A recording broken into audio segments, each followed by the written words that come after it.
Meu nome é Juliana Ferreira e eu tinha 32 anos na noite em que meu pai empurrou um envelope branco pela mesa de jantar até meu irmão. Dentro daquele envelope tinha 300 mil reais para a entrada da casa do Rafael. E quando perguntei sobre os meus planos, minha mãe dobrou o guardanapo e disse: "Você aluga um lugar, filha. Você sempre se virou bem." Ela falou do jeito que se elogia a comida de um restaurante ruim. Meu irmão ganhou uma casa naquela noite. Eu ganhei um elogio afiado o suficiente para cortar. O que eu fiz nos 18 meses seguintes, minha família nunca imaginou. E 2 anos depois, na mesma mesa, sobre a mesma toalha, eles me pediram uma coisa que ainda hoje me tira o fôlego quando eu lembro. Bem-vindos de volta a este canal. Aqui é o lugar onde as pessoas quietas finalmente contam as histórias que suas famílias nunca quiseram ouvir. Histórias sobre paciência, limites e o momento em que tudo muda. Se você já foi aquela pessoa que sempre se virou bem, essa história é para você. Deixa um comentário aqui embaixo e não esquece de se inscrever. Agora deixa eu te levar de volta àquela sala de jantar, num bairro tranquilo de Curitiba, onde tudo começou com carne assada, um envelope branco e uma frase que minha mãe achou que era gentileza. Você precisa entender um pouco da história da nossa família para entender aquele envelope. Na minha casa, dinheiro andava como água. Ele escorria ladeira abaixo, e ladeira abaixo sempre foi o Rafael. Ele era 4 anos mais velho que eu, e a vida inteira dele vinha com um pacote de resgate embutido. Quando ele bateu o carro aos 19 anos, meus pais compraram outro. Quando ele largou a faculdade no 3º ano, eles quitaram o financiamento estudantil para que aquilo não o perseguisse. Quando o cartão de crédito dele estourou aos 28 anos, minha mãe resgatou uma poupança que guardava desde o casamento. Ninguém nunca sentou comigo para explicar a regra, mas eu aprendi, do jeito que se aprende, que fogão queima. Dinheiro naquela casa ia para quem estivesse se afogando. Eu nunca me afoguei. Trabalhei nos verões numa sorveteria, me formei em enfermagem, pagando do meu bolso, e consegui um emprego na UTI pediátrica de um hospital grande da cidade. Plantão noturno, porque pagava adicional. 9 anos disso. Segurei bebês de outras pessoas, nas piores noites da vida delas. Depois dirigia para casa às 7 da manhã e recortava cupom de desconto. Meu aluguel era barato. Meu carro era um Gol de 12 anos, com 1/3 pendurado no retrovisor, que veio junto com o carro, e eu nunca tirei. E aqui está a parte que ninguém naquela mesa sabia. Na noite do envelope, eu tinha 240 mil reais guardados numa conta poupança que eu tinha construído 2.500 reais de cada vez desde os 23 anos. Nunca falei disso com ninguém. Na minha família, ter dinheiro que você não precisava era como deixar a luz da varanda acesa de dia. Ninguém via sentido nisso.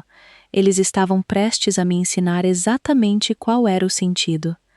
Era um domingo de março, noite de carne assada, a toalha boa com bordado de folhas. O Rafael já estava falando havia 20 minutos sobre uma casa na Alameda dos Ipês. 4 quartos, 1.400.000, bancada de granito. Ele falou bancada de granito 3 vezes, como se fosse um feitiço. Ele tinha 36 anos e estava desempregado de novo, fazendo consultoria, que pelo que eu entendia, significava dormir até às 10 da manhã. Aí meu pai enfiou a mão dentro do paletó e deslizou o envelope pela toalha. 300 mil, ele disse. Sua mãe e eu conversamos. Vem da aposentadoria. Ninguém começa do zero hoje em dia sem uma ajuda. Minha mãe estava com as mãos cruzadas, como se estivesse na missa. Os olhos do Rafael marejaram e ele abraçou os dois, e eu fiquei sentada com o garfo no ar fazendo uma conta que eu não conseguia parar. 300 mil reais eram anos dos meus plantões noturnos. Esperei pela parte em que eles se virariam para mim. Esperei mesmo. Aí me ouvi dizer, baixinho: Que ótimo para o Rafael. E eu também tenho pensado em comprar um imóvel. Teria alguma ajuda para a minha entrada? Um dia, o ambiente ficou pesado. Meu pai estudou o prato e minha mãe esticou o braço, deu 2 tapinhas na minha mão e disse a frase que construiu tudo o que veio depois. Ai, filha, você aluga um lugar. Você sempre se virou bem. O Rafael riu, não com maldade, só com facilidade, do jeito que se ri quando o mundo concorda com você. Alguém mudou de assunto para a bancada. Eu terminei minha carne e quase não falei mais nada. E debaixo daquela toalha bordada, alguma coisa dentro de mim fechou uma porta bem quieta e trancou. Dirigi os 20 minutos de volta até meu apartamento em cima de uma lavanderia, onde as máquinas de secar batiam sob o meu piso até às 11 da noite, e sentei na mesa da cozinha com um caderno de espiral. Ninguém recebeu ligação de desabafo naquela noite. 9 anos de hospital ensinam uma certa sequência. Avalia, resolve, segue em frente. No topo da folha, escrevi um número, 240 mil. Embaixo, escrevi o que eu sabia, que não era muito. Sabia que imóvel custava dinheiro. Sabia que a região onde eu morava tinha alguns dos bairros mais baratos do país para comprar. Sabia que estava decidida a nunca mais pedir nada para aquela mesa. E o estranho é que a decisão não parecia quente, de raiva. Parecia fechar uma torneira que pingava desde sempre. De manhã, liguei para a cooperativa de crédito onde eu tinha conta desde a faculdade e perguntei quanto uma pessoa com o meu salário conseguiria financiar. A gerente era uma mulher gentil chamada Cristina, que mascava chiclete e o telefonema inteiro. Ela rodou os números e voltou com um valor bem menor do que eu esperava, considerando que salário de enfermeira é salário de enfermeira. Lembro de ficar na janela, vendo um vizinho carregar um saco de roupa suja pelo estacionamento, telefone quente na orelha. Isso dá para comprar alguma coisa que vale a pena? Perguntei. Cristina estalou o chiclete. Depende, ela disse, de você ser exigente ou não. Decidi ali mesmo que o valor do banco seria suficiente, porque eu ia fazer ele ser suficiente. Eu ainda não sabia como se fazia isso, mas sabia quem sabia. A resposta, descobri depois, se reunia toda segunda terça-feira do mês, num salão paroquial, perto do centro. A Associação de Investidores Imobiliários de Curitiba. Cadeiras dobráveis, café requeimado, uma folha de presença plastificada.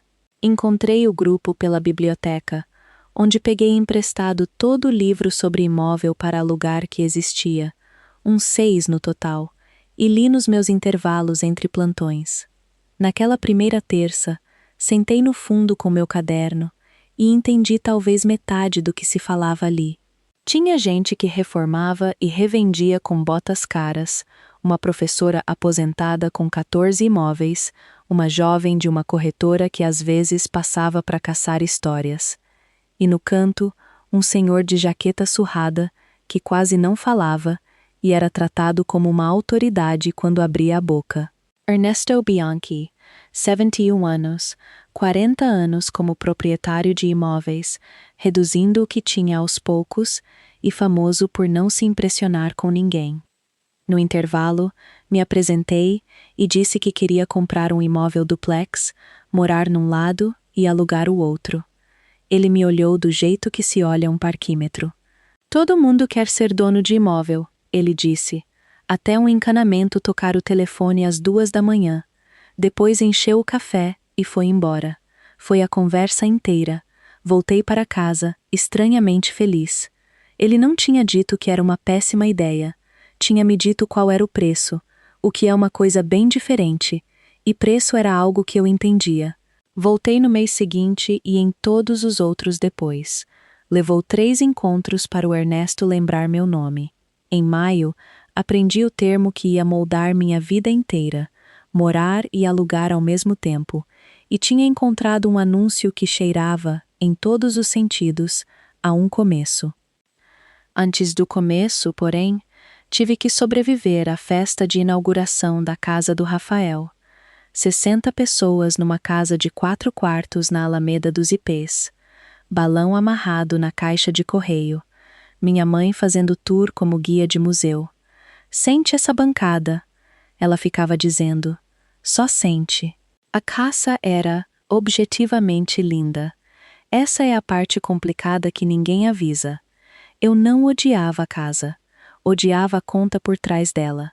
Minha tia Rosana me encontrou perto da mesa de aperitivos e perguntou quando eu ia me estabilizar e parar de alugar, e perguntou com carinho de verdade, o que de alguma forma piorava tudo. Falei alguma coisa sobre o mercado estar difícil.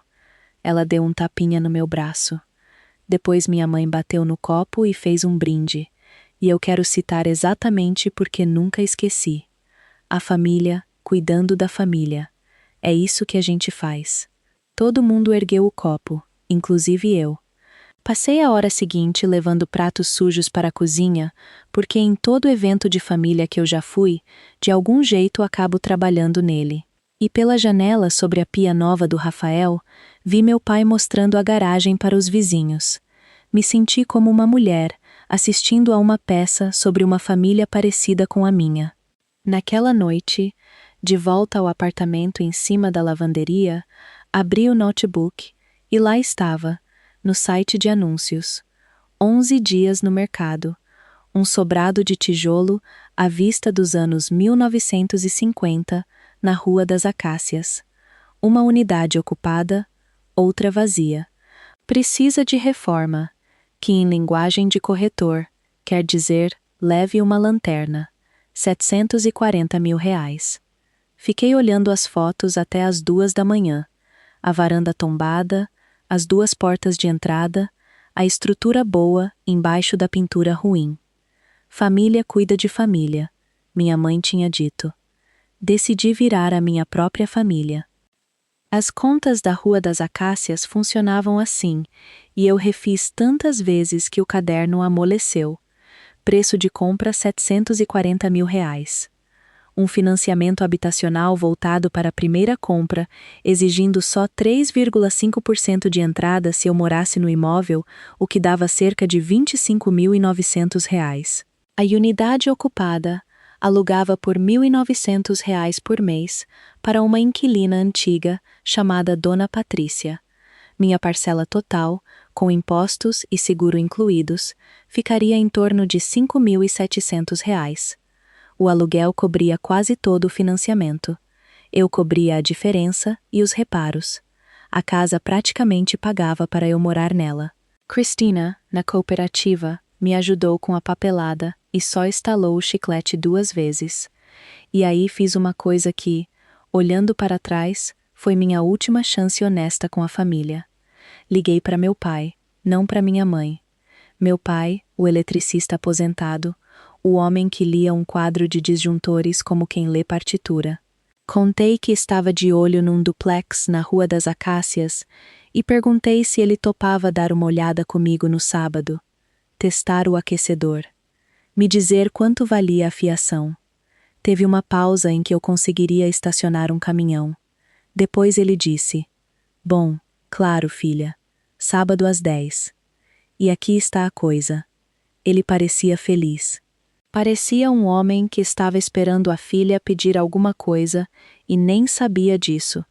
Desliguei e fiquei parada na cozinha, sorrindo feito boba para um pano de prato. Por uns 4 dias, me permiti imaginar aquilo. Meu pai e eu num porão, ele apontando a lanterna para a estrutura boa, balançando a cabeça devagar. O sábado chegou com chuva. Às 10h15, meu celular vibrou. A mensagem dizia: "O aquecedor do Rafael estourou. O porão está alagando. Vou levar o soprador térmico. Fica para outra, filha." Uma casa que ele tinha havia menos de um mês, e o aquecedor já tinha pifado. Descobri depois que o Rafael tinha furado o registro pendurando um suporte de bicicleta, mas naquela manhã, tudo o que eu sabia era a conta de novo. A emergência dele, meu adiamento, sempre nessa ordem. Fiquei sentada no carro em frente ao duplex por 1 minuto inteiro, vendo a chuva escorrer no vidro. Depois entrei sozinha, porque o inspetor que eu tinha contratado por R$ 2.000 já estava na varanda, e meu dinheiro corre, esteja eu triste ou não. O nome dele era Wagner, e ele vasculhou aquela casa como um sabujo. O que ele encontrou no teto da unidade ocupada foi fiação antiga, do tipo que seguradora odeia. 1 ano antes, essa frase não teria significado nada para mim, mas eu tinha passado todo o intervalo desde março lendo, e sabia 3 coisas parada naquele porão úmido. 1. Não era perigoso se deixado como estava. 2. Custaria cerca de 32.500 para trocar. 3. Era um argumento de negociação. Escrevi uma carta calma para os vendedores através da corretora, anexei a página do laudo e pedi um abatimento de 32.500 no fechamento. Eles contrapropuseram R$ 25.000. Eu disse 32.500 ou eu desisto, e coloquei o tom de quem realmente desistiria na voz. Eles aceitaram. Meu pai nunca mais perguntou sobre a casa, não por maldade. Simplesmente saiu da cabeça dele, do jeito que minhas coisas sempre saíam. Parei de esperar a pergunta de acompanhamento por volta da 2ª semana. Numa terça de junho, Cristina ligou, dizendo que o crédito tinha sido aprovado. Parabéns, querida, ela disse, mascando. Eu ia comprar um duplex sozinha, cada assinatura dele. O fechamento levou 40 minutos num cartório perto de uma loja de conveniência, umas 60 páginas, e li todas porque ninguém viria corrigir meus erros. A funcionária ficou olhando para a porta e por fim perguntou se estávamos esperando alguém. Um marido, um pai, um corretor namorado.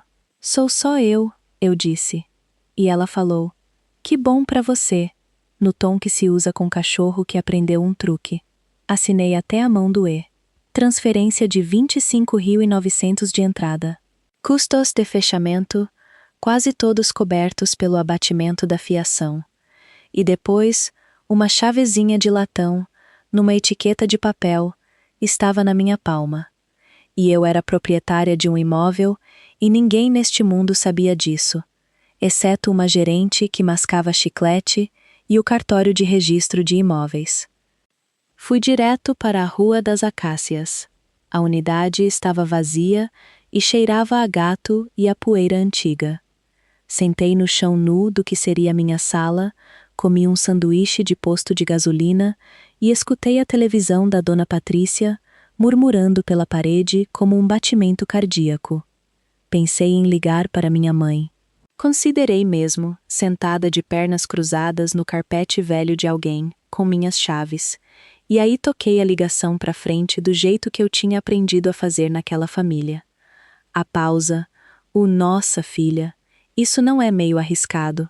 A virada em 90 segundos para como o Rafael estava indo com as calhas novas. Minha notícia seria emprestada, preocupada, ou pior ainda, dispensada. Então terminei meu sanduíche e contei para o cômodo vazio em vez disso. É nosso, eu disse em voz alta para as manchas na parede. Foi a primeira chave. Minha família não fazia ideia de que ela existia. E não teriam acreditado nas outras 3 também. Ernesto Bianchi se mostrou um profeta.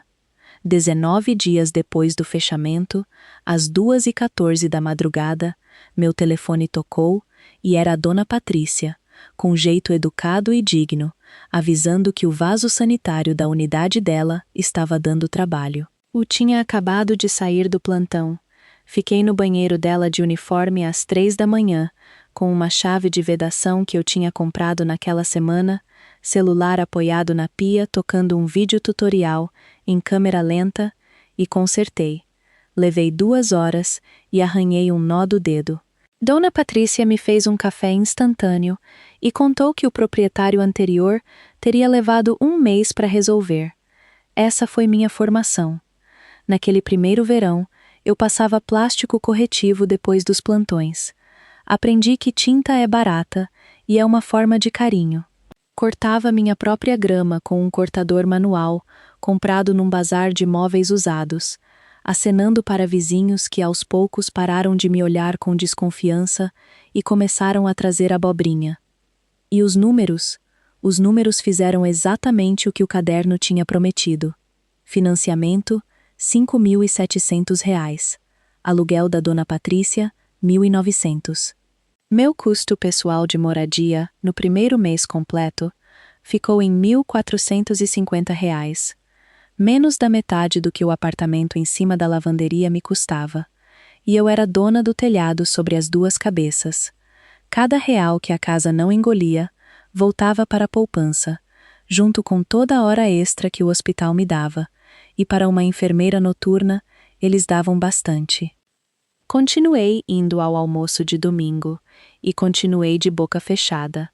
Minha mãe perguntava se eu ainda estava naquele apartamento pequeno, e eu dizia que tinha me mudado para um lugar na Rua das Acácias, e ela dizia que ficava feliz por mim, filha, e enchia o chá do Rafael, o que me convinha muito bem. Até o domingo, em que não convinha mais.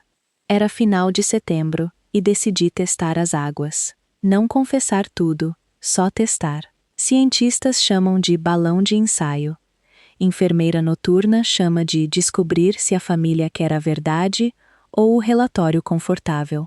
Minha mãe tinha passado a entrada pedindo para eu ajudar o Rafael a organizar um orçamento, já que eu era tão boa com dinheiro e ele tinha imposto do imóvel para pagar agora. Leia isso 2 vezes se quiser entender minha família. Eu era boa com dinheiro, do jeito que uma mula é boa carregando peso. Am talento para carregar, nunca para ter. Então, entre a salada e a carne, falei o mais tranquilamente que consegui. Na verdade, eu tenho pesquisado sobre imóveis, para alugar. Estou estudando isso há um tempo. E minha mãe riu.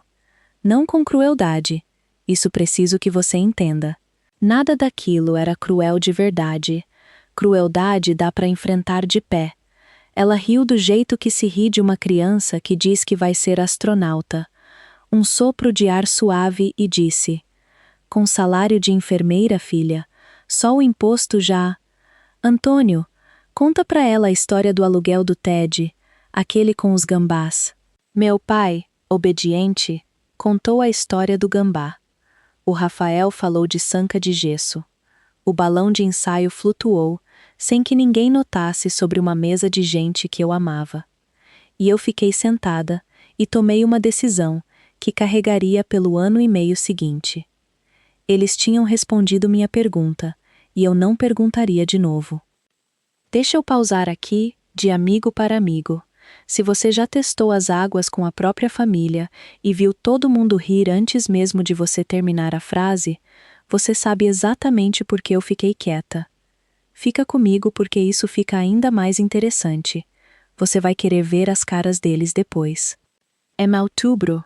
Fiz uma coisa na reunião da associação que vinha me preparando há meses. Mostrei meus números para o Ernesto Bianchi. Planilhas impressas de verdade, preço de compra, receita de aluguel, registro de reparos, 4 meses inteiros, entregues a ele na mesa do café feito trabalho de escola. Ele resmungou, sentou e leu cada linha, enquanto os reformadores de botas caras circulavam em outro canto. 2 vezes, ele pegou um lápis, riscou minha reserva de manutenção e escreveu um valor maior. O aquecedor é de 2009, ele disse. Você está calculando como se fosse eterno, não é? Depois bateu o dedo no total e olhou para mim. Realmente olhou, pela primeira vez desde abril. Você mora na unidade feia, ele disse. Moro, respondi. Conserta seu próprio vaso sanitário. Tinha um vídeo. Alguma coisa aconteceu no rosto dele que, em outro homem, poderia ter sido um sorriso.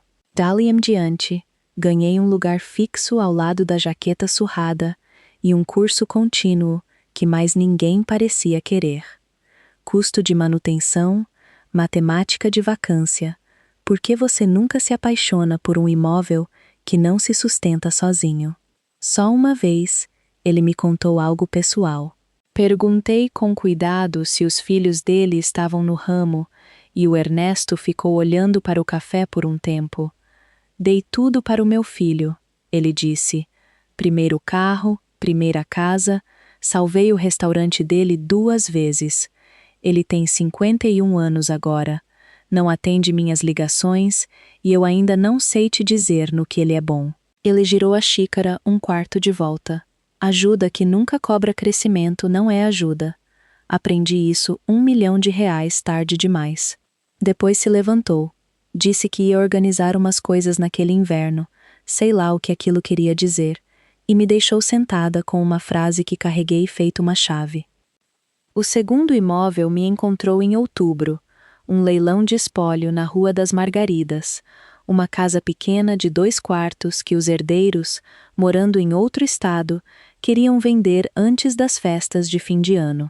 425, no estado em que estava, os inquilinos do falecido já tinham se mudado havia tempo. No estado em que estava, queria dizer carpete com biografia própria e cozinha reformada pela última vez, décadas atrás. Mas o Wagner vasculhou e encontrou o esqueleto são. Dessa vez o financiamento foi convencional.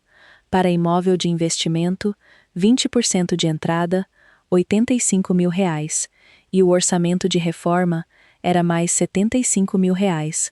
Boa parte economizada porque eu fiz a demolição sozinha. Se você nunca passou um dia de folga arrancando carpete peludo de 1974 com um estilete e uma máscara respiratória, recomendo. É mais barato que terapia e no final você fica com um piso. Foi durante essa fase, comprando meu terceiro estilete numa loja de material de construção, que esbarrei com meu irmão no corredor de churrasqueira, carregando um forno de pizza de R$ 3 mil no carrinho. Ele ficou feliz em me ver. O Rafael sempre ficava genuinamente feliz em ver as pessoas, é a melhor qualidade dele. E falou por 10 minutos direto. O forno era para receber gente. E receber gente importava porque ele estava entrando no ramo imobiliário. Disse que ele e o amigo Deco iam reformar e revender uma casa. Ele estava pensando em pegar um crédito com garantia da própria casa para bancar a parte dele. Tinha cursos que dava para fazer. Ele mencionou renda passiva 2 vezes. Pagou o forno com um cartão que tirou do fundo da carteira, e eu vi o nome nele, Marlene Ferreira. Ele nunca perguntou o que eu estava fazendo ali, parada com roupa de demolição, poeira de gesso na sobrancelha, segurando um estilete. Vi ele empurrar o forno até a caminhonete e pensei, ele vai se machucar. Encontrei o porta-chaves no porão da Rua das Margaridas, na segunda semana de novembro, dentro de uma caixa de potes de compota, debaixo da escada. Madeira do tamanho do meu antebraço, com 4 ganchos de latão e rosas queimadas a fogo, feitas por alguém 50 anos atrás. A maior parte do que sobrou do espólio foi para o lixo, mas fiquei parada na luz do porão, segurando aquilo por mais tempo do que consigo explicar. Naquela noite, lixei na mesa da minha cozinha na Rua das Acácias, passei óleo de proteção e parafusei na parede, ao lado da porta dos fundos, nivelado com cuidado. Porque se você vai fazer uma promessa a si mesma, pelo menos use um nível. No primeiro gancho de latão, pendurei a chave da Rua das Acácias. No segundo, a chave da Rua das Margaridas, ainda brilhando da loja onde a copiaram. E aí sobraram os outros 2 ganchos. E eu quero ser honesta sobre o que aconteceu, porque essa é a parte que nunca contei para ninguém. Fiquei na cozinha, olhando para aqueles 2 ganchos vazios, e ouvi a voz da minha mãe, clara como as máquinas de secar debaixo do meu antigo piso. Você sempre se virou bem. Aquela frase tinha sido me entregue a vida inteira feito um guardanapo, algo para manter meu colo limpo enquanto todo mundo era servido. Bem, parada ali, cheirando a óleo de madeira, decidi levar a palavra ao pé da letra. Se virar bem, era minha herança, eu ia multiplicar isso. Bem, viraria 4. 4 ganchos, 4 chaves, e nenhum centavo do envelope de ninguém. E dei um prazo a mim mesma, em voz alta, na cozinha vazia, que era a única testemunha em quem eu confiava. 1 ano para os outros 2. O porta-chaves ficou ali pendurado, brilhando com a luz da rua como se estivesse cúmplice. 2 ganchos preenchidos, 2 para completar.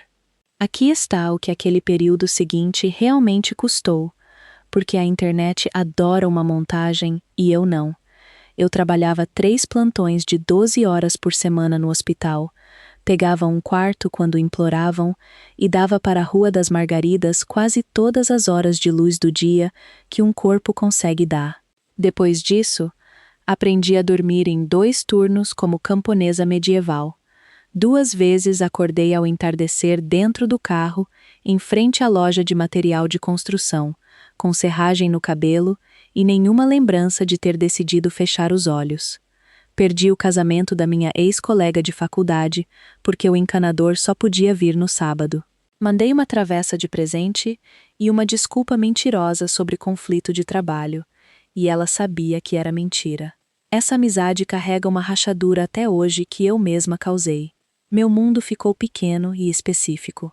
Rondas, terços de notas fiscais, cheiro de massa corrida. A única pessoa que viu qualquer coisa disso foi a Tânia, que trabalhava comigo no plantão noturno havia 6 anos e me lia como quem lê um monitor cardíaco. Ela me ajudou a carregar um armário pela escada da Rua das Margaridas num domingo congelante. E depois, sentadas em baldes de tinta comendo comida de drive-thru, ela me viu anotar o recibo no meu fichário e fez a pergunta que eu vinha fugindo desde março. Ju, para quem exatamente você está provando isso? Falei alguma coisa sobre juros compostos. Ela deixou aquilo pairar entre nós, feito um instrumento largado. Pela semana do Natal, a Rua das Margaridas tinha piso novo, cozinha branca e uma inquilina, uma funcionária de arquivos de hospital e a filha dela, R$ 5.500 por mês. Contrato assinado na minha mesa de cozinha, debaixo do porta-chaves. Lembro de pensar que a parte difícil tinha acabado. A parte difícil ainda nem tinha se apresentado direito. O dia de ação de graças daquele ano, ou melhor, o aniversário de casamento dos meus pais, que a gente sempre comemorava junto, foi na casa do Rafael, com comida da minha mãe, trazida em caixas térmicas, servida sobre o granito. O Rafael se levantou para dar um recado depois da sobremesa. Ele e o Deco estavam oficialmente em sociedade.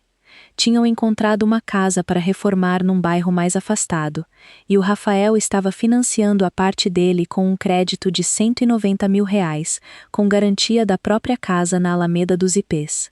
Disse que o banco aprovou em 9 dias. Falou em suor investido, disse que o curso ensina tudo. Meus pais brilharam como um forno aceso.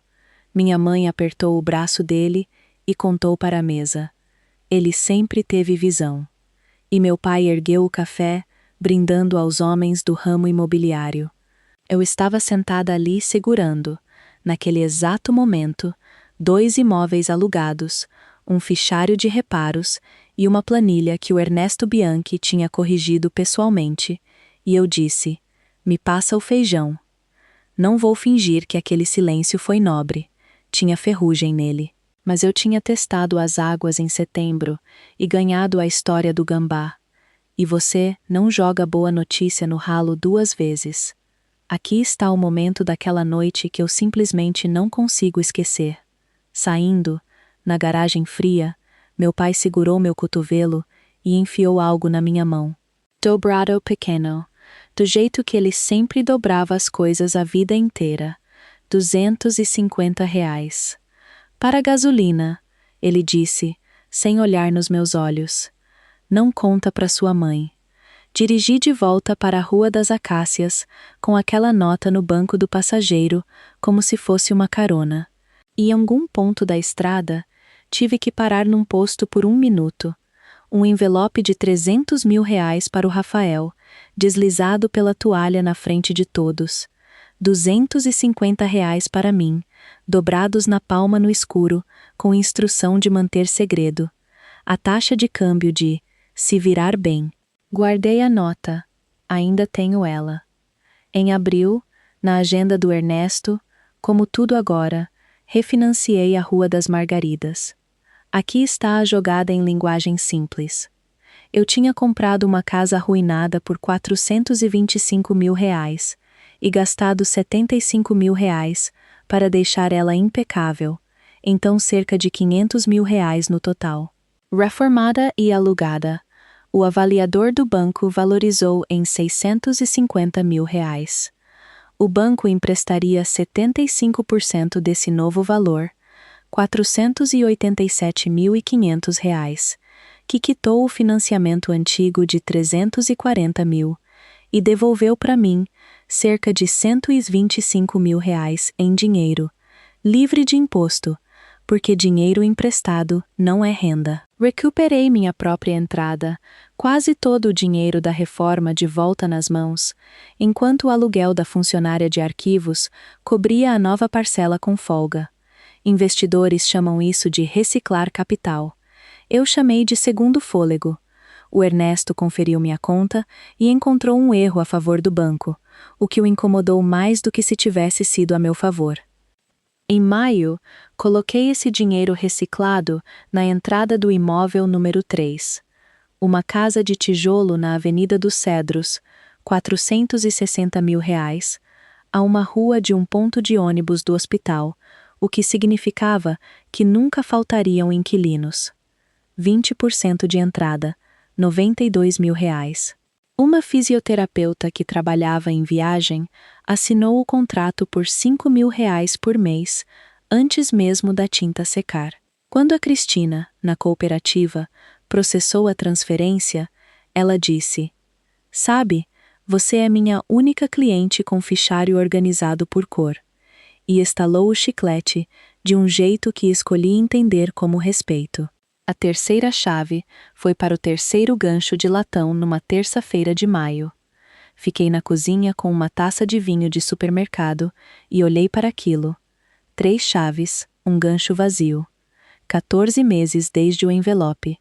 Aí o telefone tocou. Era o Ernesto Bianchi, que eu nunca tinha ouvido usar telefone antes. "Café amanhã. Quero te mostrar uma coisa." Ele me levou a um duplex, na Avenida das Palmeiras, 2 quadras do parque. Tijolo à vista, construído em 1938, rejuntado como cofre de banco. As 2 unidades, alugadas para inquilinos antigos, que pagavam pontualmente como relógio. Os inquilinos do Ernesto sempre pagavam pontualmente porque o Ernesto cobrava como fiscal da Receita e consertava as coisas no mesmo dia em que quebravam. Ficamos na calçada e ele me contou que a coisa que ele vinha organizando o inverno inteiro era a própria vida. A filha dele, morando em outra cidade, tinha uma casinha e um neto que ele já tinha visto 4 vezes. Os joelhos dele já não aguentavam mais escada de porão. Ele tinha vendido o resto do portfólio, discretamente, para outros veteranos da associação. Mas esse, o último, o primeiro imóvel que ele comprou na vida, ele guardou para esse momento. O corretor colocaria por R$ 775 mil, ele disse, olhando para a varanda com os olhos semicerrados. "Eu vendo para você por 690 mil. 10% de entrada, 6,5% ao ano, financiamento direto comigo, em 20 anos, sem banco, sem burocracia. 690 mil, e é sua." Fiz a conta 3 vezes, parada naquela calçada com o coração disparado feito alarme. Os aluguéis eram de R$ 4.000 e R$ 4.500. A parcela deixaria margem de verdade. A entrada quase me esvaziaria de novo, o que a essa altura já começava a parecer uma tradição de família só minha. "Por que eu?" perguntei. Porque na minha família presente sempre vinha com etiqueta de cobrança embutida e eu tinha aprendido a checar. O Ernesto pareceu genuinamente ofendido. "Não é presente, é financiamento, Você paga todo mês igual qualquer outra pessoa, ele disse, depois, mais baixo e resmungão. Porque você conserta seu próprio vaso sanitário. Mas tinha uma condição, e a voz dele ficou firme e formal quando explicou. Traga seus livros primeiro, todos eles, cada imóvel, cada mês. Se estiver limpo, a gente conversa. Se forem histórias, não conversamos. Espalhei minha vida financeira inteira na mesa da cozinha do Ernesto num domingo à tarde. 3 fichários, extratos bancários, contratos, o registro de reparos com as manchas do nó do dedo arranhado, declarações de imposto, o caderno de espiral da noite do envelope, que incluí por motivos que não quis examinar de perto. Ele leu por 2 horas e 11 minutos. Bebeu um copo de leite coalhado, coisa que eu nunca vou entender daquela geração. 2 vezes resmungou sobre a reserva de vacância, que eu tinha aprendido a inflar como quem monta um carrinho de emergência. Quando chegou no caderno, naquela primeira página, os 240 mil e uma lista de coisas que eu ainda não sabia, ele parou mais tempo, bateu o polegar largo nela uma vez. Não perguntou nada. Depois fechou o último fichário, alinhou a pilha como um baralho e disse: terça-feira, no escritório do meu advogado. Traz os 690 mil. Naquele dezembro, 18 meses quase no dia certo depois que assinei pela Rua das Acácias, fechei negócio pelo duplex da Avenida das Palmeiras na mesa de um advogado, com o Ernesto vestido no blazer que ele usava para casamentos e velórios. E depois, no estacionamento, ele apertou minha mão com as 2 dele, o que, vindo do Ernesto, era desfile de carnaval. Em janeiro, ele se mudou para morar perto da filha.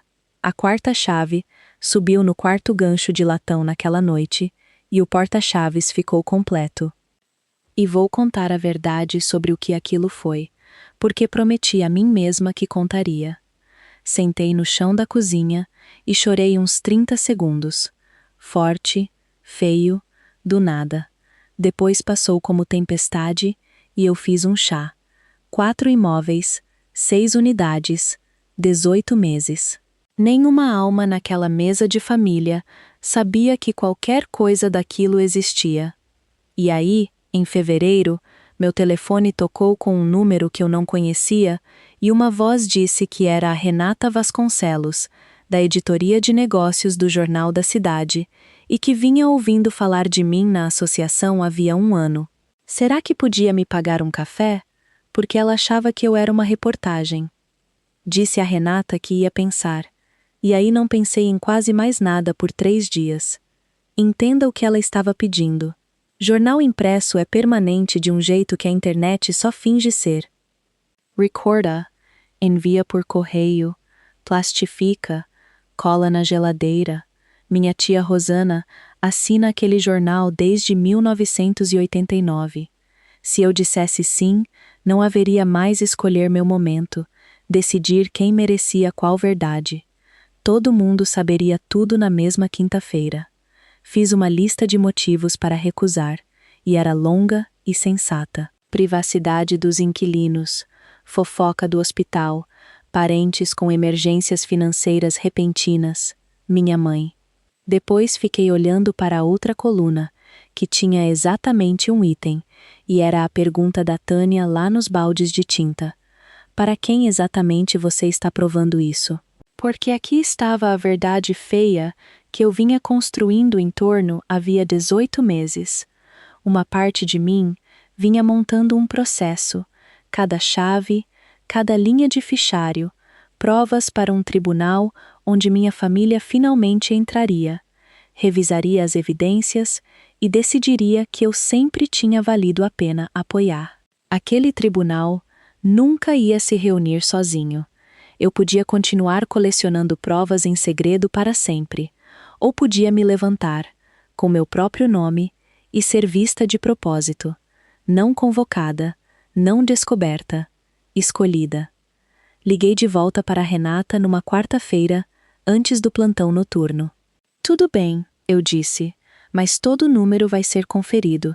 Se a gente vai fazer isso, faz direito. Ela riu e disse que eu era a primeira pessoa que já tinha exigido reportagem mais rigorosa sobre si mesma.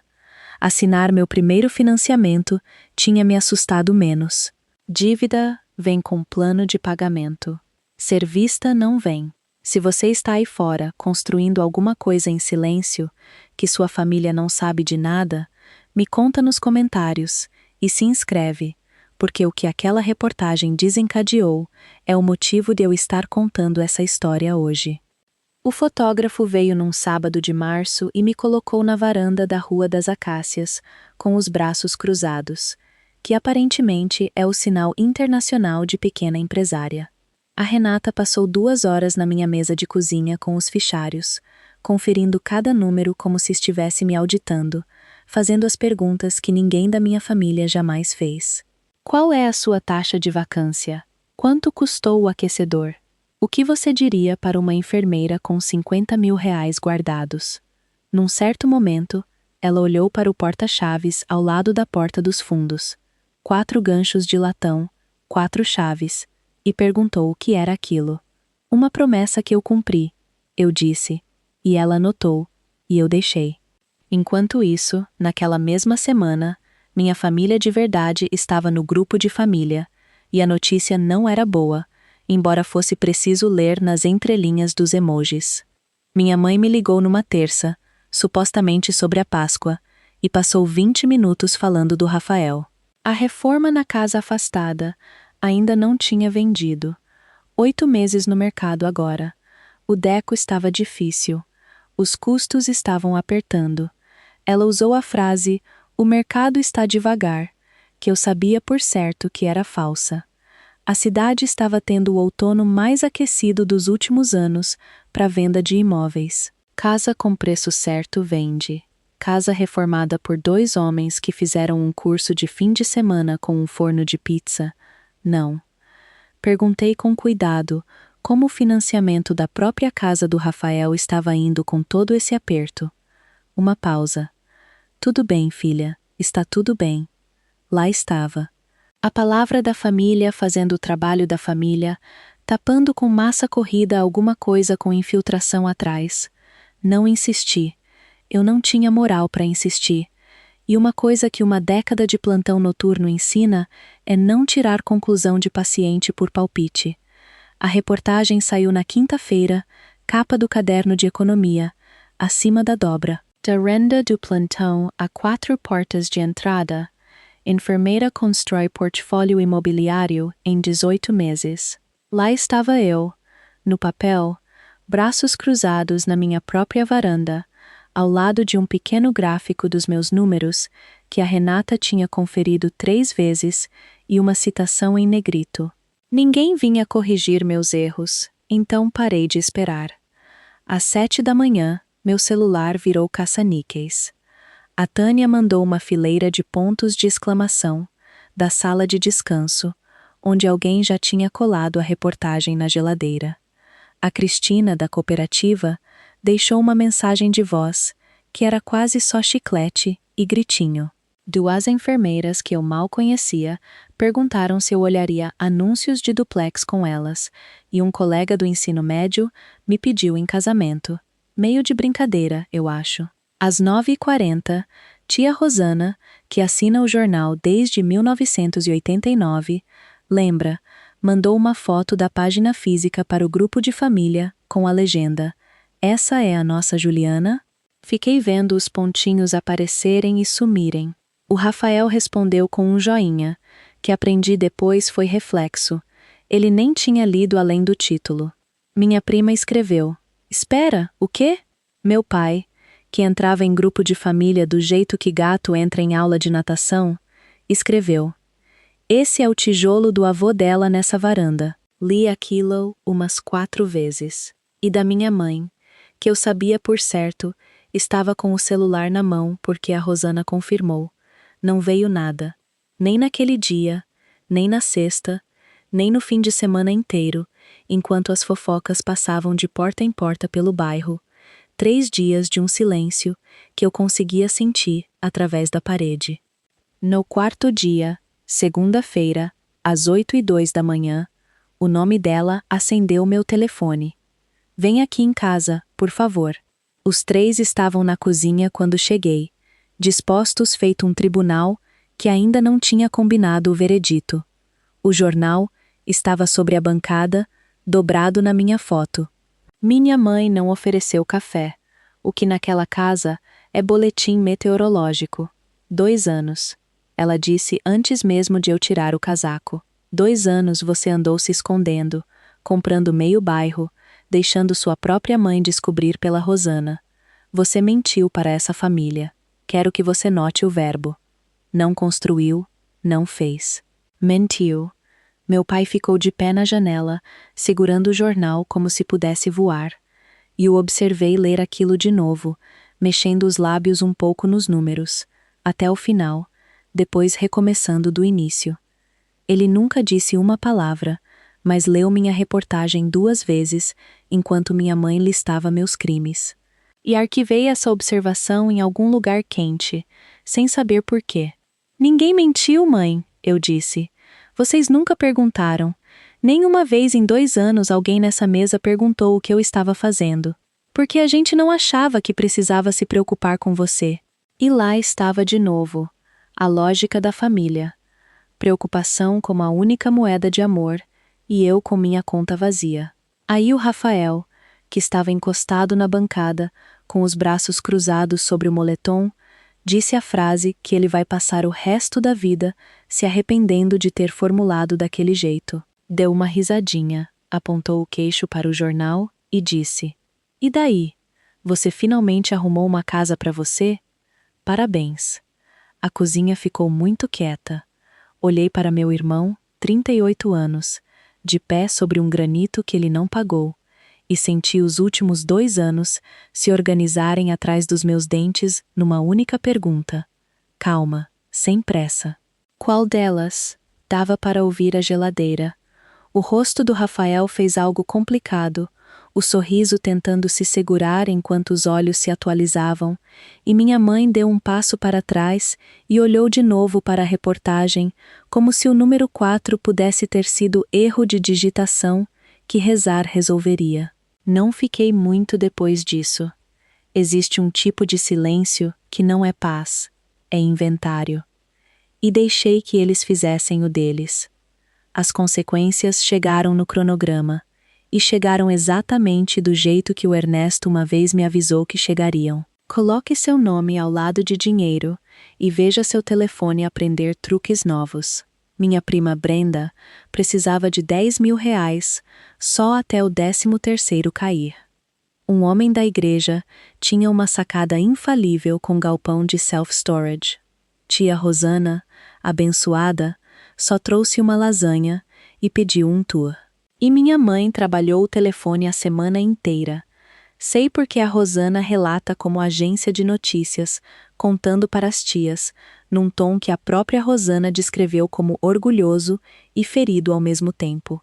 Bom, a gente nunca precisou se preocupar com a Juliana. Essa menina sempre cai de pé. É um elogio. Aí está. Se você quiser o resumo inteiro da minha infância numa frase só, até meu segredo virou motivo de alívio para eles. Mas na quinta noite, enquanto eu raspava a tinta velha do corrimão da varanda da Rua das Acácias, a caminhonete do meu pai parou na frente. Ellie não entrou, ficou parado no pé da escada com o boné nas mãos, olhou para o tijolo à vista por um tempo e disse: Seu avô assentou tijolo em metade dessa rua, sabia. Fez a fiação da maioria também. Tocou a coluna da varanda uma vez, como quem verifica pulso. Você tem as mãos dele. Depois entrou na caminhonete de volta. Foi embora antes que eu confiasse na minha voz. O Rafael veio à Rua das Acácias num domingo à noite, sozinho, o que nunca tinha acontecido antes na história de nós dois. Vi meu irmão subir minha escada como se fosse depor num tribunal.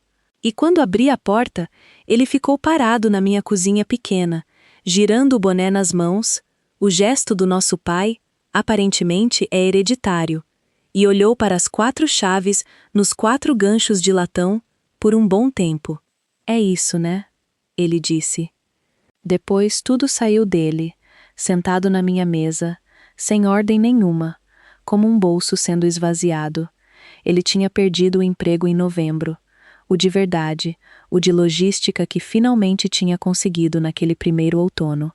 A consultoria era ficção havia anos. A reforma na casa afastada era peso morto. O Jacko tinha parado de responder. O negócio tinha consumido o crédito inteiro de R$ 190 mil e estava anunciado abaixo do que deviam. Ele estava 2 pagamentos atrasado no financiamento da Alameda dos IPs. 2,5, tecnicamente, ele disse, e vi ele aprender em tempo real que meio pagamento conta. Meus pais sabiam de parte disso, não o valor. Ele não tinha conseguido falar o número em voz alta naquela cozinha com o granito. Eu fico esperando me sentir um cara que é dono de uma casa, meu irmão disse para a mesa. Nunca uma vez pareceu minha. Parecia deles, e eu só estava tomando conta. E ainda estraguei isso. Ela esfregou o rosto. Não sei como você fez tudo isso. Eu tive 300 mil de pontapé inicial e sou eu que estou me afogando. Não falei a verdade, que aquele pontapé inicial era a âncora, não era a noite para isso.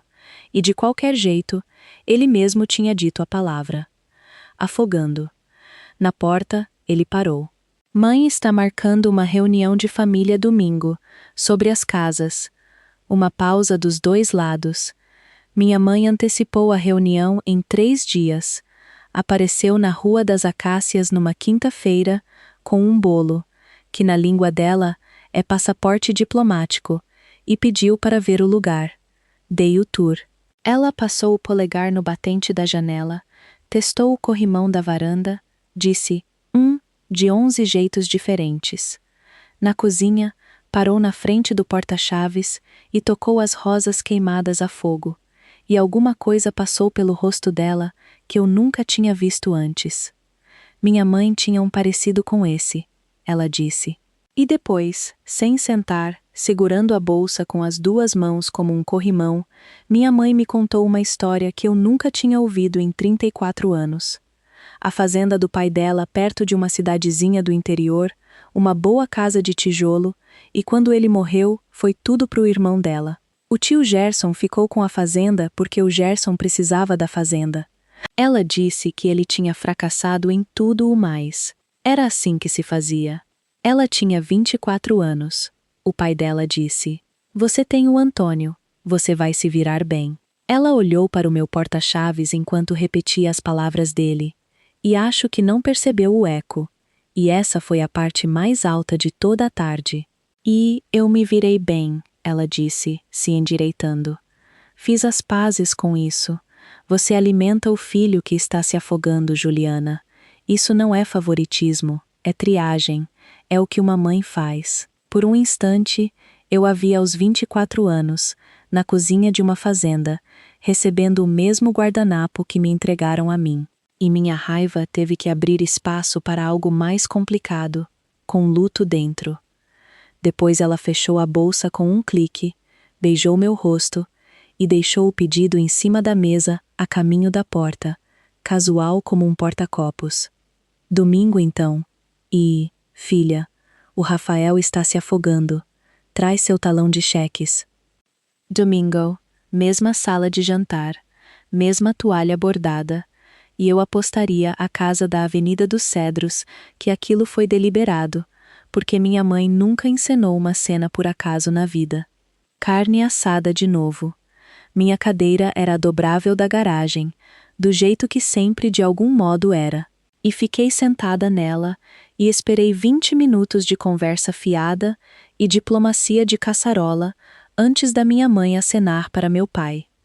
E meu pai, parecendo mais velho do que eu jamais tinha notado, tirou uma pasta de papel pardo e deslizou pela mesa até mim. O espelho era tão exato que minha pele arrepiou. 2 anos antes, quase na mesma semana, um envelope tinha cruzado aquela toalha na direção contrária.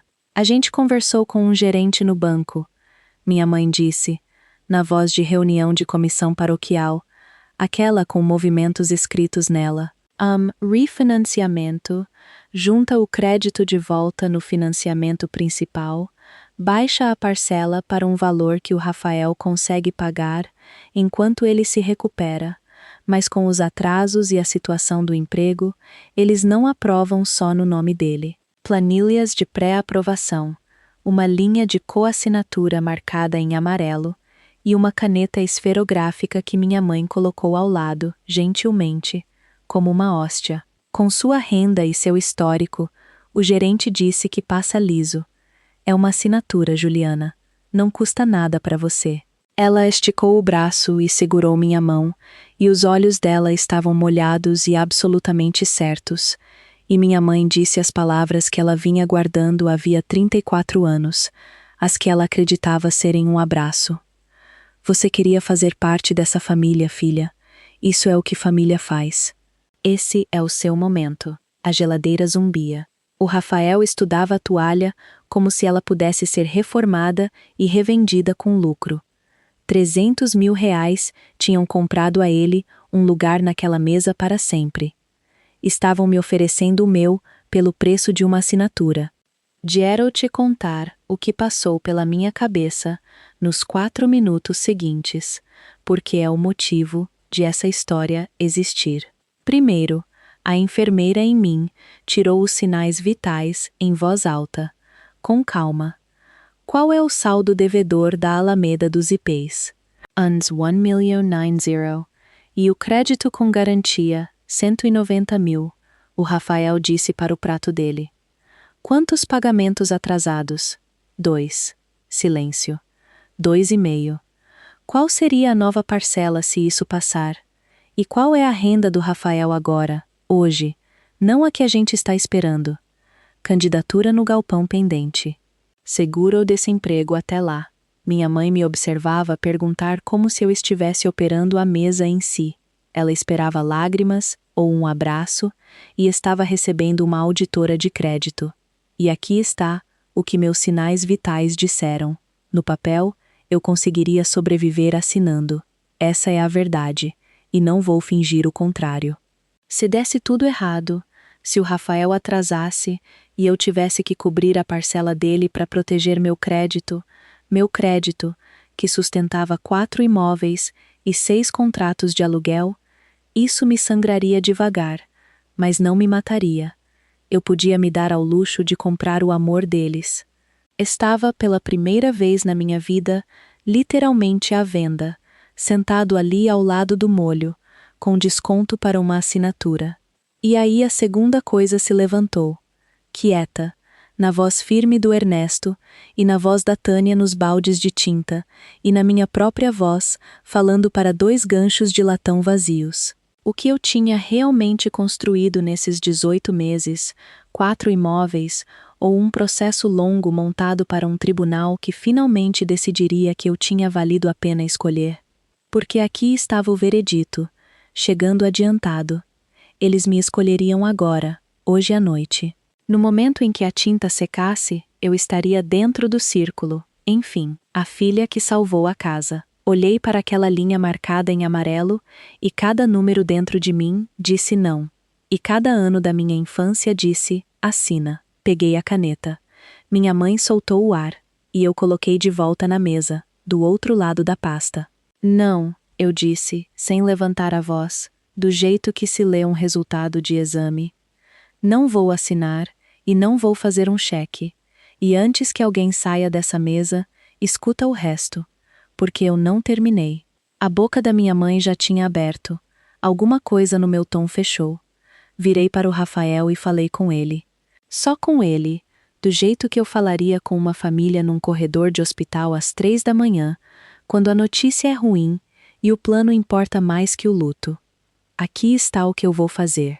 E é seu, se você quiser. Todo domingo, você e eu, esse fichário, na minha mesa de cozinha. A gente lista a Alameda dos IPs essa semana. Preço para vender de verdade, não para salvar as aparências. A gente liga para o banco sobre o crédito antes que vá para a cobrança. Tem condição especial para quem se antecipa, e eu sei as palavras certas para usar. A gente monta um orçamento que você consegue sustentar com sua renda real. O emprego do galpão, não a renda da história que você conta. E quando vender, coloquei a mão na pasta, você sai limpo, quebrado, mas limpo. Depois, se você quiser, minha casa da Rua das Margaridas fica disponível em junho. R$ 5.500 por mês. Você preenche a ficha de locação como qualquer outro ser humano nesse mundo. Primeiro mês e caução. E se seus números passarem na minha análise, você assina meu contrato padrão, e eu vou ser a locadora mais chata que você já teve. O Rafael me olhava do jeito que se olha para a chuva no horizonte, tentando ver se ela vem na sua direção ou se afasta. Você seria minha inquilina, não minha caridade. Pagaria no dia certo e ia aprender o preço de tudo, que é a única coisa. Olhei uma vez para a pasta, para todo aquele resgate marcado em amarelo, que ninguém nessa família jamais deixou você descobrir. Alguém me disse uma vez: ajuda que nunca cobra crescimento não é ajuda. Estou oferecendo o tipo que cobra crescimento. Minha mãe se levantou tão rápido que a cadeira bateu no chão. Juliana. A voz dela tinha perdido o tom de comissão. Era outro registro, rachado nas bordas. Um que eu só tinha ouvido através de paredes. Ele é seu irmão, não um candidato. A vida inteira a gente te alimentou, te vestiu, te criou. E a primeira vez que essa família pede uma coisa, uma assinatura, você senta na minha mesa e oferece papelada. Ela segurava a pasta agora, sacudindo. Uma folha de pré-aprovação escorregou e caiu balançando no chão. Você tem 4 casas, Juliana. 4. E seu próprio irmão está se afogando. E você, depois de tudo. E ali minha mãe ficou sem palavras, bem na beira da coisa que ela nunca tinha precisado dizer em voz alta na vida, porque até aquele momento, o ledger sempre tinha simplesmente sido obedecido. E eu me levantei também, sem pressa. Peguei a folha caída, alinhei, coloquei sobre a mesa. Você está certa, mãe. Eu tenho 4 casas. Vesti meu casaco enquanto a geladeira zumbia. E você nunca precisou se preocupar comigo. Eu sei que isso é seu elogio. Então escuta o meu. E eu me viro bem. Eu me garanti sozinha, porque alguém nessa mesa tinha que fazer isso. Disse boa noite para um silêncio com batimento cardíaco. E eu estava 3 passos na calçada, quando ouvi a porta, e era meu pai, sem boné no frio, um eletricista aposentado, segurando o corrimão. Ele me olhou por um segundo que tinha 34 anos comprimidos dentro dele. Manda o Rafael te ligar domingo, ele disse. Só isso. Vindo daquele homem, naquela varanda, foi praticamente tudo. Acenei. Ele voltou para dentro, para o som da minha mãe chorando sobre a travessa de comida, e a porta se fechou. E entendi com clareza total que eu tinha acabado de comer minha última carne assada naquela mesa. Dirigi de volta para a Rua das Acácias, com o rádio desligado. 20 minutos de estrada molhada e minha própria respiração.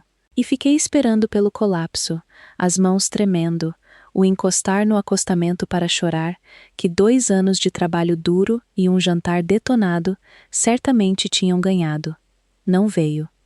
O que veio, em vez disso, parada na minha cozinha escura ainda de casaco, foi a leveza mais estranha que já senti, e quero tentar te entregar ela inteira.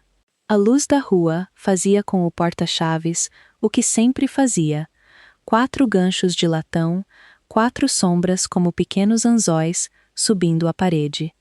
E fiquei parada ali e percebi que estava olhando para chaves. Só isso. Chaves de imóveis onde o aquecedor funcionava e o aluguel entrava, e a filha de uma funcionária de arquivos tinha um quarto com boa luz. Por 18 meses, aqueles ganchos tinham sido prova de tribunal, argumento final, um julgamento inteiro que eu vinha secretamente preparando para um júri que agora eu entendia que nunca se reuniria, não importa quantas chaves eu pendurasse, porque o veredito naquela família tinha sido escrito antes de eu nascer, numa cozinha de fazenda perto de uma cidadezinha do interior, no dia em que entregaram à minha mãe o guardanapo dela. Você não vence um caso naquele tribunal, só pode parar de protocolar. Pouco antes da meia-noite, meu telefone vibrou uma vez sobre o balcão. Rafael. Sem desculpa, sem discurso, e nenhum era necessário. Ele tinha mantido direto, e de algum jeito foi perfeito. A mensagem dizia: "Que horas domingo?" Fiquei na minha cozinha e ri até precisar me segurar no balcão. Depois respondi: 9 horas. Traz seus extratos bancários. E pendurei minha chave do carro no primeiro gancho, onde coube certinho ao lado de tudo o mais que eu já tinha. Aqui está, onde todo mundo acabou, porque você já ganhou essa contabilidade. A Alameda dos IPs foi anunciada na semana seguinte. Preço para vender de verdade, apesar das objeções da minha mãe e da relutância do Rafael, e fechou o negócio em junho por R$ 1.410.000. Depois de quitar o financiamento, o crédito e os custos de fechamento, meu irmão saiu com pouco mais de R$ 30.000 e, pela primeira vez na vida adulta dele, 0 dívida. A reforma da casa afastada vendeu naquela mesma primavera por menos do que o Deco e o Rafael deviam. A parte do Rafael no prejuízo virou nada, o que ele hoje conta em voz alta na minha mesa de cozinha, como quem lê seu próprio raio-x. O emprego no galpão se confirmou. Segundo turno, operador de empilhadeira certificado, com benefícios. Em julho, ele preencheu minha ficha de locação naquela mesma mesa e eu rodei os números dele do jeito que rodaria os de qualquer um. E fiz ele esperar 2 dias pela resposta. A Tânia diz que aquilo foi mesquinho. E a Tânia está certa, e eu não me arrependo de nada. Ele se mudou para a Rua das Margaridas com contrato padrão e um depósito calção que ele mesmo pagou. 4 meses depois, já recebi 4 aluguéis, todos adiantados. Meu irmão, ao que parece, gosta de ser alguém que paga adiantado. Gosta do jeito que um homem gosta de um músculo que não sabia que tinha. Nos domingos de manhã, ele vem à Rua das Acácias com o fichário e os extratos bancários, e a gente faz o orçamento. E em alguns domingos, a caminhonete do meu pai já está no meio-fio quando ele chega, porque o Antônio Ferreira decidiu, sem nenhum anúncio, que minhas calhas e corrimões e tomadas exigem a supervisão pessoal dele. Ele e o Rafael refizeram a fiação da minha luz do porão em outubro.